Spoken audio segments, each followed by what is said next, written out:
Caught him on the. Go. He's ready? Okay. So today is Monday, November the 4th, 2013, and we are interviewing Mr. Dan Schramm at Marquette Catholic High School in Alton, Illinois. Dan is 69 years old, having been born on December the 8th, 1943. My name is Tom Hart, and I'll be the interviewer for today. I am joined by my fellow VHP members Colin Arsinski and Connor DeMolin, as well as our chapter leader, Miss Mary Weedman. Dan, could you say for the recording what war and branch of service you served in? Well, to be particular, it was not a war. Vietnam is considered a conflict. It was never declared a war. But I did serve in Vietnam. I was with the Army's 25th Infantry Division, with the Division Artillery Unit. I served as a security officer, and I was a captain. Oh. And so, well, thank you. We'll now begin the interview. Okay. Dan, can you give us background on your life prior to entering the Vietnam War? From the very early years, I think I may have been destined for something like this. I had a lot of family members that were in World War II, and so I learned a lot about the military and all the different branches from them. We were not real rich as a family. Had 5 kids in the family of origin. Went into a new area that had hills from the dirt where they were building new homes, and so we used to play war games. We had to get a stick as our gun and get old clumps of dirt and throw them. That was a hand grenade to take out the other guy. So war was a part of my nature for most of my life. When I went to college, the first year after high school, I kind of fell in love with this one young lady and decided another 3 years of college and setting up a job was not the way to go. But I thought if I went into the service, I could get more money more quickly, and we could get married. So I enlisted, went through basic and advanced training as an enlisted man. Went through officer candidate school and got my commission as an officer. And with the great sum of $222 a month, we started our venture as man and wife. So, if anything, hormones probably drove me to get into the military. Once I was there, I bounced around through a number of different activities. Back in 1964, we were involved in a 6-week program out in the Mojave Desert, practicing desert warfare. I'm not sure if that's a precursor to what happened in these latter years in Iraq and Afghanistan, but learned a lot about how machinery breaks down in the desert and tried to make improvements in the equipment. Served in a number of outfits, had the opportunity to go to Hawaii and serve. In 1965, I was there for about 9 months, and then President Johnson decided to escalate the war, the conflict. And all of those of us who carried combat arms, MOSs, military occupational specialty, were sent to combat units. So I was transferred up to 25th Infantry. We had a special mission because the field artillery was then equipped with Little John missiles that had nuclear capability. And so they definitely did not want that introduced early on in the conflict. So we had to teach everybody in the division artillery how to go from a missile operation to an artillery operation using predominantly 105 millimeter howitzers. Interesting exercise. So once we did that, we loaded up the whole kit and caboodle from Hawaii and shipped over to Vietnam. So I can say with true honesty that I have been from heaven to hell already in my experiences. You want me to go ahead and talk about the details of NAM itself? Yeah, so just how you got involved in the war and what you did when you first got there up until when you left. Well, the first thing we had to do was establish a base camp, because we landed in Cu Chi, Vietnam, which is northwest of Saigon. Mhm. It's now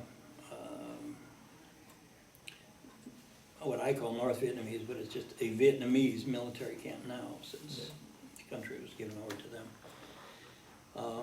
So we set up a base camp, and it went from literally having tents in a peanut patch Mhm. to being a home, a community Mhm. with streets and start of permanent buildings at the end of the first year that we were there.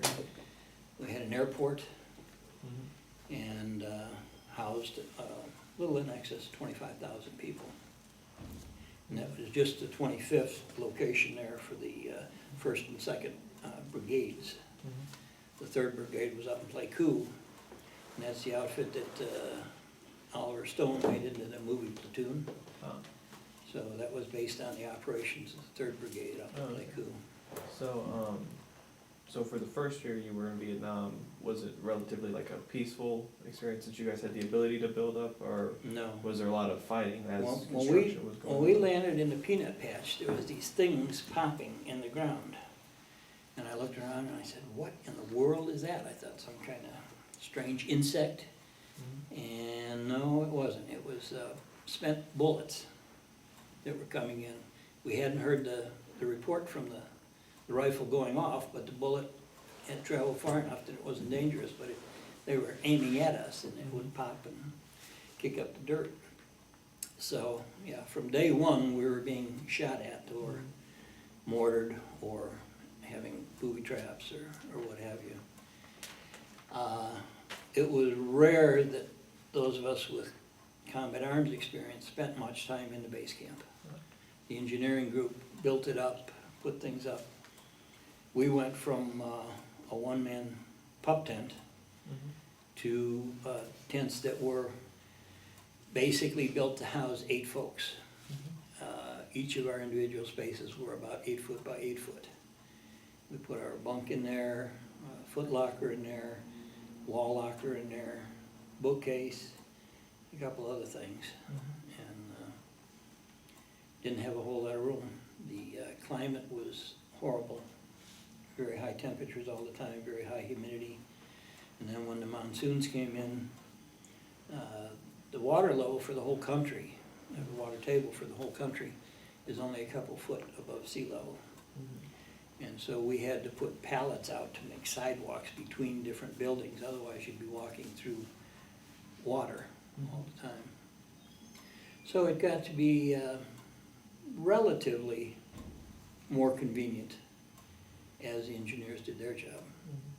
We were out in the field a lot. I did a lot of direct support for the infantry when they went in. I also was responsible for the harassment and interdiction fires at night, so I would fly during the day and pick out spots that looked like likely points where travel might be occurring. And then at night, I would fire interdiction shots. With a 105 howitzer, its range is about 7 miles. So from here at the high school, if I set up 2 howitzers Mhm. and I shot them, I could reach the intersection of Route 3 and the 143. Mhm. 2 105 howitzer shells will effectively kill anything within a football field. The reason the artillery is called the queen of the war is because it's responsible for more deaths in all the wars in all of history since artillery was first used. It's a weapon of mass destruction. So, politics got involved. As we grew and lost local control and had more folks from higher echelons come into Saigon, I can remember one incident where we were going to have the Huey helicopters bring in the infantry. And the landing zone is called an LZ.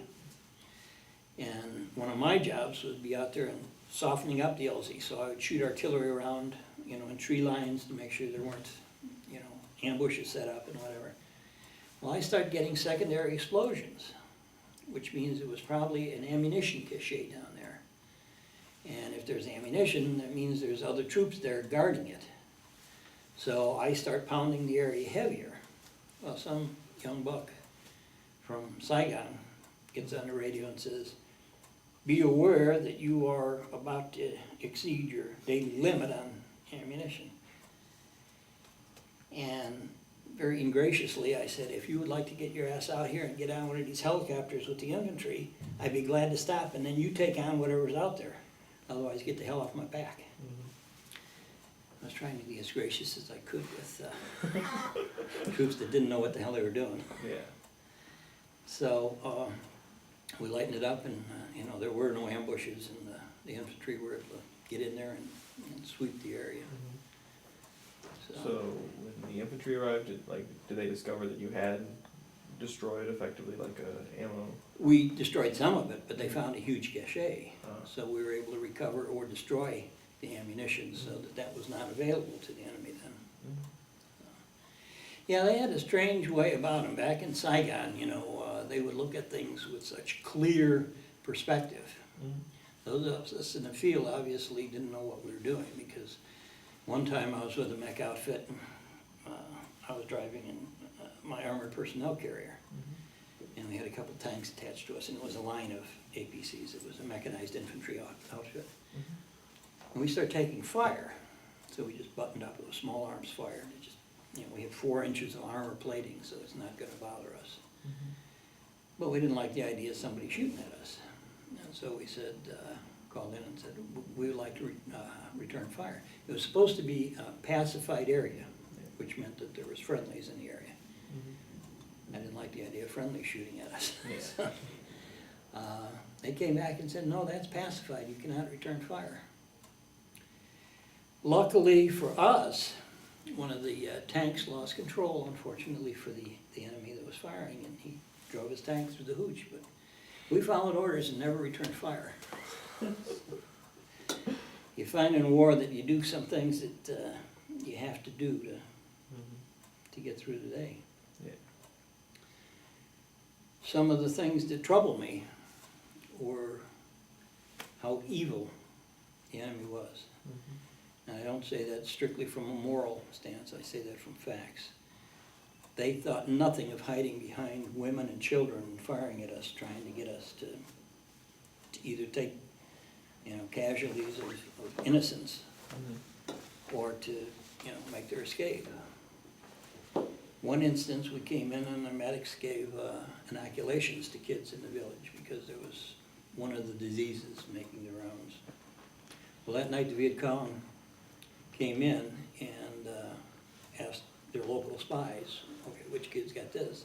They identified the kids, and they came over and they cut that kid's arm off. They cut the inoculation. To me, you know, I'll still go one-on-one with anybody. Yeah. But, you know, somebody that goes and hides behind women and children or hurts kids like that, you know, is evil. I know no other word for it. So, and their insidious way of dealing with stuff, they made a lot of booby traps. One of which was called a punji pit. And they would dig a hole, and they would fill it with very sharp stakes, and make sure the stakes were covered with cow dung and, you know, any of the local poisons from trees and what have you. Then they would fix, you know, bamboo shoots or whatever, and then camouflage it. So as you're walking along, you'd fall into these things, and the spikes would go into your lower leg, and of course they would infect you also because of the contamination. Well, that took 3 people out. One, the wounded person, and 2 guys to get him back to a medevac. So, again, you know, they weren't willing to stand up and go one-on-one. So, probably the most troubling thing for me was one of the things they did with kids. They would go into a village and kidnap the mother. and tell the kid, you go out and take the shoe shine kit and tell the GIs that you'll give them a shoe shine, or we're gonna hurt your mother. So the kid goes out. But there's not a shoe shine kit inside the box, it's demolitions.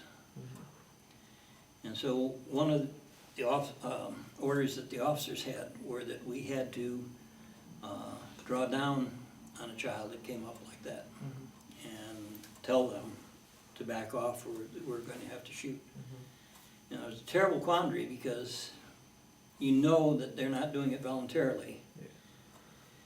But at the same time, we couldn't take the chance on that demolition going off and killing a dozen plus of my men.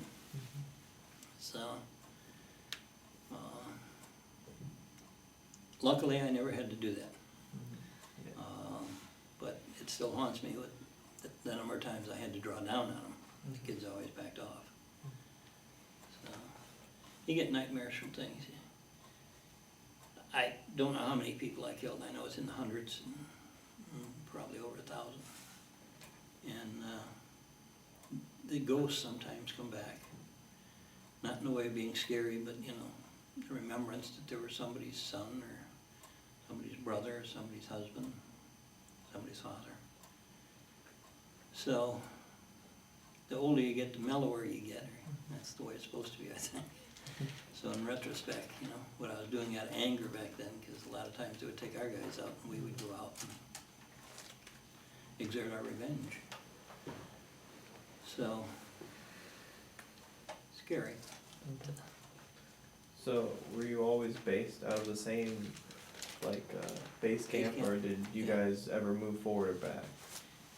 We would always spend time in the field. Most of the time it was in the field, and we would set up a smaller base camp. We would have the concertina wire set up around us. We would fire in our perimeter defense. We would use a flechette round. It's about a 1-inch piece of metal.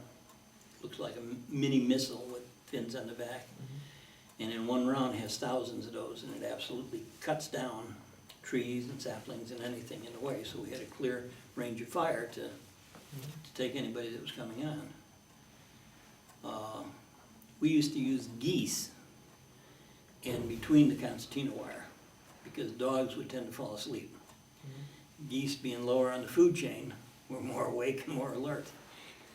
And so even to this day, we live on a little lake and there's geese that come in the morning, they